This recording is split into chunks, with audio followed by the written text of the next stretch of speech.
Hello my dear champions, कैसे हैं आप सभी लोग। मेरा नाम है प्रणव पोपट। I am the faculty for quantitative aptitude for CA foundation. अभी अभी सितंबर 24 का रिजल्ट आया है और काफ़ी सारे बच्चे क्लियर नहीं कर पाए।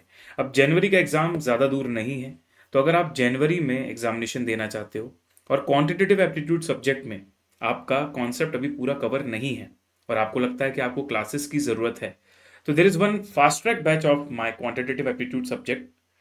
लेकिन क्या आपको ये बैच ज्वाइन करनी चाहिए या नहीं करनी चाहिए, तो आपको इस बैच के बारे में पूरी इन्फॉर्मेशन पता होनी चाहिए। तो पहले इस वीडियो को पूरा देख लो, उसके बाद आप डिसाइड करो कि आपको ये बैच लेना चाहिए या नहीं। तो आइए फटाफट शुरू करते हैं। The champions fast track batch for CA foundation Jan 25। Full details about the quantitative aptitude maths LR statistics part. आइए, क्या एजेंडा है सर। रेगुलर और फास्ट ट्रैक बैच में डिफरेंस क्या है, पहले ये समझते हैं। फिर बुक्स कौन सी मिलेंगी, डाउट सपोर्ट कैसे रहेगा, टेस्ट सपोर्ट कैसे रहेगा, बैच के और क्या फीचर्स हैं, सिलेबस का एबीसी एनालिसिस, और लास्ट में मैं आपको एक अल्टीमेट स्ट्रेटेजी बताऊंगा कि कैसे आप अभी से लेके जेन 25 तक किस किस दिन तक क्या क्या टारगेट सेट करके बढ़िया स्कोर कर सकते हो क्यूए में। आइए, तो पहला डिफरेंस समझ लेते हैं रेगुलर और फास्ट ट्रैक का। देखो यार, रेगुलर बैच में 90 लेक्चर्स होते हैं और फास्ट ट्रैक में 60 होते हैं। और रेगुलर में भी मैं पूरे चैप्टर्स करवाता हूं चैप्टर 8 को छोड़कर, और फास्ट ट्रैक में भी मैं पूरे चैप्टर करवाता हूं चैप्टर 8 को छोड़कर। कंटेंट के कवरेज की बात करूं तो कॉन्सेप्ट, एग्जाम्पल, स्टडी मैट के प्रॉब्लम और पीवाईक्यू एमटीपी की स्पेशल प्रॉब्लम्स, ये मैं रेगुलर में भी करवाता हूं और फास्ट ट्रैक में भी करवाता हूं। सवाल ये उठता है, जब कंटेंट पूरा सेम है तो फास्ट ट्रैक बैच में कम समय में चीजें कैसे खत्म हो रही हैं। तो समझते हैं एक्चुअल में डिफरेंस दोनों में क्या है अप्रोच का। तो क्या अप्रोच का डिफरेंस है, लेट्स अंडरस्टैंड। रेगुलर बैच में मैं स्लो पेस में चलता हूं, बहुत आराम आराम से चीज़ों को बताता हूं। सेम चीज़ को मल्टीपल रिपीटेशन करता हूं। कई बार बच्चे सेम चीज़ को रिपीट करने का खुद भी बोलते हैं, तो वहां भी रिपीट करना पड़ता है। कॉन्सेप्ट को भी हम पूरा का पूरा लिखते हैं, मतलब जो चीज़ हमारी बुक में लिखी हुई है उसमें से मेजॉरिटी चीज़ हम क्लास में एक बार फिर से लिखते हैं, ताकि नोट्स आपके एग्जॉस्टिव बने। फॉर्मूलाज, एग्जाम्पल सब कुछ क्लास में हम लिखते हैं। एमसीक्यूज तो डेफिनेटली हमारी नोटबुक में रहेंगे। और जो सीक्वेंस ऑफ द चैप्टर्स रहता है ना, वो बेस्ड ऑन द फ्लो रहता है, कि जैसे मोस्टली हम मैथ्स को पहले पूरा कंप्लीट करते हैं, फिर एलआर, फिर स्टैटिस्टिक्स, लाइक दिस। लेकिन अगर मैं फास्ट ट्रैक बैच की बात करूँ, थोड़ा सा यहाँ पर हम तरीका बदल देते हैं। हमारा पेस फास्ट होता है, कंटेंट पूरा का पूरा, लेकिन वही बार बार रिपीटेशन नहीं होगा, नो मच रिपीटेशन। हम फॉर्मूलाज, एग्जाम्पल्स और एमसीक्यूज को क्लास में लिखेंगे, पर जो कॉन्सेप्ट वाली थ्योरी होती है ना, जो ऑलरेडी मैं कॉम्प्रहेंसिव बुक में समराइज्ड वे में टेबुलर फॉर्म में देता हूं, उस चीज को वापस नहीं लिखेंगे नोटबुक में। वहां हम थोड़ा समय बचा सकते हैं, और आपके लिए समय बचाना ही तो इंपॉर्टेंट है। और इसी पर्पज से तो हमने फास्ट ट्रैक बैच अलग से लाए हैं, वरना हम भी एक्स्ट्रा एफर्ट क्यों लेते। Are you getting me. और बहुत इंपॉर्टेंट चीज, यहाँ जो चैप्टर का सीक्वेंस होता है ना, वो मार्क्स के हिसाब से होता है। तो मान लीजिए किसी के पास कम समय है और उसने अगर फास्ट ट्रैक बैच 80% भी किया है ना, तो स्टार्टिंग का 80% उसको मैक्सिमम नंबर देकर जाएगा। या स्टार्टिंग का 60% भी उसने किया है ना, तो उसमें मान के चलो आप कि 60 से 70 नंबर कवर हो गया है। तो on the basis of weightage of marks के हिसाब से इसमें लेक्चर्स मैंने लिए हैं, किसमें, फास्ट ट्रैक बैच के अंदर, क्योंकि ये पूरी तरह एग्जाम ओरिएंटेड है। Are you getting me. अच्छा, बुक्स की बात करें तो दोनों में सेम मिलती है। पीवाईक्यू, एमटीपी, एमसीक्यू और रिवीजन का सपोर्ट वो तो मैं यूट्यूब में देता हूँ, दोनों बच्चे ले सकते हैं। डाउट सपोर्ट दोनों को एक्सेस मिलता है, और चैप्टर वाइज टेस्ट जो मैं पोर्टल में लेता हूँ आपके लिए ऑनलाइन, जिसमें नेगेटिव मार्किंग क्विज होती है, हर चैप्टर के बाद वो क्विज होती है, वो फ्लेक्सी क्विज पोर्टल का एक्सेस भी दोनों बच्चों को मिलने वाला है। मतलब अदरवाइज रेगुलर और फास्ट ट्रैक में जो आपको एक्सेस और जो भी चीज़ें मिलेंगी उसमें कोई डिफरेंस नहीं है। ओवरऑल लेक्चर के अप्रोच में अंतर है, ठीक है। ये आप देख सकते हो, बुक दो बुक है हमारी, comprehensive book quantitative aptitude, one is of business maths, another is of LR statistics. अब इसका सेकंड एडिशन आ चुका है और आप लोगों को सेकंड एडिशन ही मिलेगा, जिसमें फर्स्ट एडिशन के कुछ जो मिस प्रिंट्स और स्पेलिंग एरर्स थे वो सही कर दिए गए हैं। नोटबुक तो डेफिनेटली आपको बनानी है, यहाँ पर भी आपको बहुत सारी चीज़ें लिखनी होंगी। और डाउट सपोर्ट की बात करूँ तो लाइव क्लास में तो भाई हम पूरा डाउट आपका लेकर चलेंगे, बट मेजॉरिटी बच्चे आप में से रिकॉर्डेड देखेंगे, मुझे पता है काफ़ी लोग लेट ज्वाइन करेंगे। तो सर क्लास के बाद अगर डाउट आता है तो क्या करें, डेडिकेटेड डाउट पोर्टल है जो आपको स्टडी डाउट ऐसे करके पोर्टल दिखेगा, जहां पर आप डायरेक्टली फैकल्टी से डाउट पूछ सकते हो, और हम आपको in the form of image, in the form of audio, in the form of text आपके डाउट्स का आंसर करेंगे।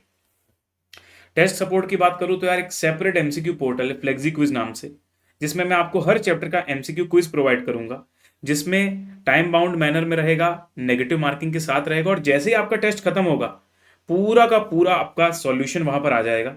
और ये भी बता देगा कि आपने कौन कौन से क्वेश्चन गलत किए, तो हाथों हाथ अपनी मिस्टेक सुधार लो, वहीं समझ जाओ क्या दिक्कत है। ठीक है, you will get that instantly. इसके अलावा मैं आपको बैच का फोल्डर और ट्रैकर का लिंक दूंगा। बैच के फोल्डर में मुझे जो भी रिसोर्सेज आपके साथ शेयर करने बुक्स के अलावा, जैसे मान लो कोई नया नया ज्वाइन करता है तो बुक 1 मिनट में तो आनी जाएगी, है ना, 7 से 10 दिन लगता है हार्ड कॉपी बुक को आने में। तो पहले और दूसरे चैप्टर की पीडीएफ मैंने वहां पर डाली हुई है ताकि बच्चों की पढ़ाई शुरू हो सके। अब मैं आता हूँ एबीसी एनालिसिस, कि हमारा जो पूरा सिलेबस है वो कैसे बटा हुआ है।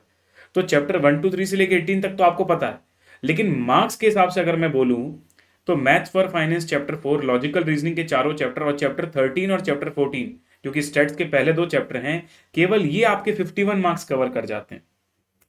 इसके बाद ratio, proportion, indices, log, equations, linear inequality, sequence, series, correlation और इंडेक्स नंबर, ये कैटेगरी बी में मैंने डाले हैं क्योंकि ये ऐसे चैप्टर्स हैं जो एवरेज वेटेज के आते हैं पर इनमें एफर्ट ज्यादा नहीं लगता, 25 मार्क्स। तो हमें सबसे पहले ये करना चाहिए एग्जाम पॉइंट ऑफ व्यू से, फिर ये करना चाहिए, और फिर अगर समय बचता है तो फिर हमको permutation, combination, set relation, probability और थ्योरेटिकल करना चाहिए। क्योंकि मैं ये नहीं बोल रहा कि इनका वेटेज नहीं है, इनका वेटेज भी एवरेज वेटेज है 4 5 6 नंबर का, लेकिन इनमें एफर्ट ज्यादा लगता है, इनमें समय ज्यादा लगता है। तो भाई अगर उतने ही समय में 25 नंबर का कर सकता हूं तो उतने ही समय में 20 नंबर का क्यों करूं, पहले 25 वाला खत्म करूंगा। इनफैक्ट इनसे भी कम समय लगता है उसमें।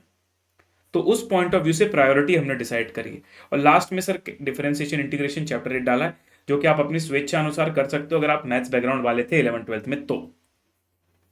अब देखिए भाई, अभी तक मैंने ये जो हमारी फोकस बैच है इसके अंदर क्या क्या करवा दिया जिस सीक्वेंस में मैंने आपको एबीसी बताया उसी सीक्वेंस में अभी तक 5 लेक्चर में मैथ्स फॉर फाइनेंस हो चुका है, 2 लेक्चर में सीटिंग अरेंजमेंट, 2 लेक्चर में नंबर सीरीज, 2 लेक्चर में डायरेक्शन टेस्ट, 3 लेक्चर में ब्लड रिलेशंस, 3 लेक्चर में चैप्टर 13, 6 लेक्चर्स में सेंट्रल टेंडेंसी डिस्पर्जन, 3 लेक्चर में कोरिलेशन और फिर इंडेक्स और फिर रेशियो प्रोपोर्शन। ऐसे 32 लेक्चर्स अभी इस बैच में हुए एज ऑन 8 नवंबर जब मैं इस वीडियो को रिकॉर्ड कर रहा हूं।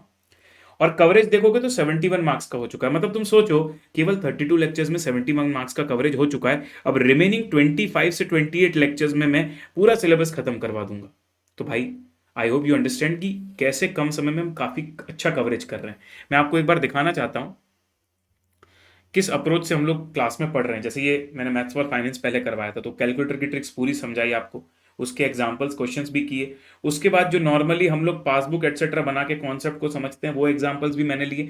मतलब आप समझ रहे हो, एज सच देखा जाए तो जो कंटेंट आपको चाहिए वो पूरा का पूरा है। और कैसे मैंने 5 लेक्चर में मैथ्स फॉर फाइनेंस को करवाया हुआ है। तो पेस को थोड़ा तेज रखकर, है ना, चीजों को टू द पॉइंट जाकर कम समय में डिस्कस किया हुआ है।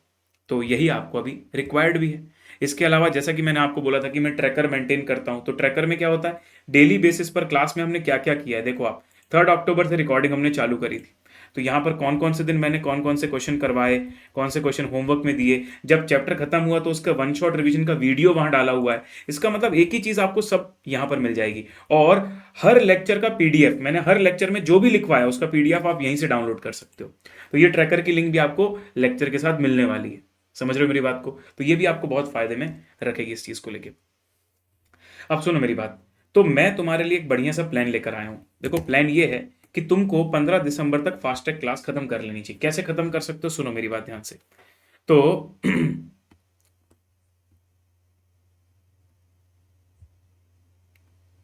एक मिनट रुकिएगा। या 32 लेक्चर्स रिकॉर्डेड हैं और करीब करीब 28 लेक्चर्स में अभी लाइव और लेने वाला हूं। कितने हो गए टोटल? 60 हो गए। अब अगर तुम आज भी बैच लेते हो ना तो आने वाले 28 दिन तक तो मैं लाइव जाऊंगा। तो मेरे साथ एक एक लेक्चर वो लाइव करो जो मैं लाइव ले रहा हूं। इसके अलावा जो 32 मैंने रिकॉर्डेड कर लिए हैं उनको भी एक देखो। मतलब दिन में तुमको 2 लेक्चर देखना है, 2 लेक्चर्स पर डे। अगर इस स्ट्रेटेजी से चलोगे तो 15 दिसंबर का टारगेट करते हुए तुमको सिलेबस खत्म कर लेना चाहिए। तो पहला टारगेट डेट मैंने रखा है 15 दिसंबर का, कि 15 दिसंबर में आपको फास्ट ट्रैक की क्लास खत्म कर लेनी चाहिए। बिल्कुल सर। तो टारगेट रखिए कि 15 दिसंबर तक क्लासेस खत्म हो जाए। उसके बाद क्लासेस के दौरान ही जब जब कोई चैप्टर खत्म हो रहा है, जैसे 3 दिन में एक चैप्टर खत्म हो गया, तो उस दिन आपको उसका 1 शॉट रिवीजन वीडियो भी देख लेना है। तो 1 शॉट रिवीजन की वीडियोस की लिंक मैंने ट्रैकर में डाली हुई है हर चैप्टर के एंड होने के बाद उसके आखिरी दिन में। तो उसको भी आपको देख लेना है। और एमसीक्यू टेस्ट आपको फ्लेक्सी क्विज पोर्टल में देना है। सर इसके लिए तो बहुत मेहनत करनी पड़ेगी। भाई तभी तो जैन में एग्जाम दे पाओगे ना कम समय में, तभी तो कवर कर पाओगे, वरना फिर वही साइकिल चलता रहेगा। अभी भी कम समय था, नहीं कर पाया, अरे भाई भिड़ जाओ अच्छे से। अगर मैथ्स ही तुम्हारी वीकनेस है तो तुम दिन में 4 घंटे तो मैथ्स में क्यों नहीं दे सकते? बिल्कुल दे सकते हो। Are you getting me? ठीक है। इसके बाद जब आपका ये कंप्लीट हो जाए 15 दिसंबर तक, एक वीक का समय रखो, एक वीक का समय। उस एक वीक के समय में आपको फर्स्ट डिटेल्ड सेल्फ रिवीजन करना है। देखो, चैप्टर्स पढ़ते पढ़ते तो आपने वन शॉट रिवीजन कर लिया, और क्योंकि बहुत ज्यादा समय नहीं हुआ होगा तो ताजा ताजा भी होंगी चीजें, एक वीक में आप पूरा सिलेबस कवर कर जाओगे। उसके बाद 22 दिसंबर से 31 दिसंबर का टाइम आपके पास रहेगा, 9 दिन का, जिसमें आपको एक्स्ट्रा एमसीक्यूज करने हैं। तो अगर सब कुछ आपका बिल्कुल ऑन टाइम चल रहा है तो फिर आपको बाकी के 9 दिन में एमसीक्यू कंपाइलर को सॉल्व करना चाहिए। तो एमसीक्यू कंपाइलर लेकर रख लेना, ठीक है, और उसको सॉल्व करना 22 दिसंबर से 31 दिसंबर, पहला रिवीजन करने के बाद। मान लो तुम्हें ऐसा लगता है कि तुम इस टाइमलाइन में थोड़ा लेट हो गए हो और समय तुम्हारे पास कम है, तो मैंने यूट्यूब पर एक फोकस बैच डाला हुआ है क्यूए का। उस फोकस बैच में मैंने इंपॉर्टेंट पीवाईक्यू और एमटीबी के क्वेश्चंस करवाए हुए हैं, वो कर लेना अगर एमसीक्यू कंपाइलर करने का टाइम नहीं है तो, ठीक है। और ये सब कुछ तुम्हें कंप्लीट करना है 31 दिसंबर। अब जैसे ही 31 दिसंबर के डेट में पहुंच जाते हो, अब जो भी हुआ ठीक है, रोक दो। 1 और 2 जनवरी दोनों दिन तुमको एक एक 100 नंबर का मॉक पेपर देना है, ठीक है। ICI latest mock paper release करेगा, ट्राई करना उसी को देने का। तो 2 जनवरी तक तुम्हारा ये खत्म। अब 2 जनवरी तक जब तुम्हारे 2 पेपर हो चुके होंगे तो अब तुमको पता होगा कि तुम कहां गड़बड़ कर रहे हो, क्या टाइम मैनेजमेंट में गड़बड़ हो रही है, क्या गलती हो रही है। और फिर जो रिमेनिंग डेज बचेंगे, पेपर तुम्हारा कब है सर? फाउंडेशन का एग्जाम शुरू होने वाला है 12 जनवरी से, तो फिर भी तुम 8 जनवरी तक तो मैथ्स पढ़ ही सकते हो, बाकी तो फिर तुम लास्ट में अकाउंट्स पढ़ोगे। तो उस 3 जनवरी से लेके 8 जनवरी तक का जो समय होगा उसमें अपने वीकनेस पर काम करना, और अगर कोई वीकनेस तुम्हें समझ में नहीं आ रही और टाइम बचता है तो और रिवीजन कर लेना, कोई प्रॉब्लम नहीं है। आई होप आप मेरी बात समझ रहे हो। लेकिन ये स्ट्रेटजी आप तभी फॉलो कर सकते हो जब जल्द से जल्द आप अपनी क्लासेस को देखना शुरू कर दें और जल्द से जल्द उसको कंप्लीट करें। एक मजे की बात आपको मैं बताता हूं कि मैंने YouTube पर जो पहले 5 लेक्चर हैं, पहले 5 लेक्चर मैंने क्या लिए थे सर? पहले 5 लेक्चर आपने लिया था मैथ्स फॉर फाइनेंस L1 से L5, वो YouTube पर फ्री डाला हुआ है। इनफैक्ट उसका जो पीडीएफ भी है वो भी लेक्चर में ही मैंने पिन करके रखा हुआ है, वहां से आप डाउनलोड भी कर सकते हो। तो आप अगर सोच रहे हो कि 3-4 दिन में बैच लूंगा, पेरेंट्स से बात करूंगा, मैं बोलूंगा ठीक है, डिसाइड कर लेना, पर कम से कम आज से, अभी से ये 5 लेक्चर शुरू कर दो। कम से कम 5 दिन में मैथ्स फॉर फाइनेंस खत्म कर दो, सो दैट तुम्हारा अगर 3 दिन बाद भी डिसीजन होता है तो 3 दिन तुम्हारे वेस्ट नहीं होने चाहिए। भाई जो चीज बिना परचेज करे भी तुम देख सकते हो तो उसको तो पढ़ना शुरू कर दो। Are you getting me? तो मैं उस प्लेलिस्ट की लिंक वीडियो के डिस्क्रिप्शन में डाल रहा हूं, maths for finance fast track batch, उसको सबसे पहले निपटा दो तुम। Are you getting me? Alright sir, ठीक है, तो मिलते हैं बैच में भाई। रिकॉर्डेड और लाइव के ब्लेंड से 15 दिसंबर तक टारगेट करिए इसको खत्म करने का, और बिल्कुल शॉर्ट तुम बहुत अच्छे नंबर के साथ क्यूए पास कर सकते हो Gen 25। All the best guys, मैं तुम्हारे साथ हूं, और कोई भी दिक्कत हो और कोई भी क्वेश्चन हो तो इस वीडियो के कमेंट बॉक्स में ड्रॉप कर देना। हमारे चैनल को सब्सक्राइब कर लेना, और मैं बता दूं ultimatecA.com पर जाके आप क्लासेस बाय कर सकते हो, और वहां पर हमारा एक एडमिशन हेल्पलाइन नंबर भी है। अगर कोई दिक्कत आती है तो उसमें व्हाट्सएप या कॉल भी आप कर सकते हो, हमारी टीम आपको आराम से असिस्ट कर देगी और कोई परेशानी आपको नहीं होगी। लेकिन मैथ्स फॉर फाइनेंस का पहला लेक्चर आज ही आपको देख लेना है, और कमेंट बॉक्स में मुझे बताना है कि आपने पढ़ना शुरू कर दिया या नहीं। अब और देर नहीं, अब और अटेम्प्ट स्किप नहीं करेंगे। All the best, bye bye, see you.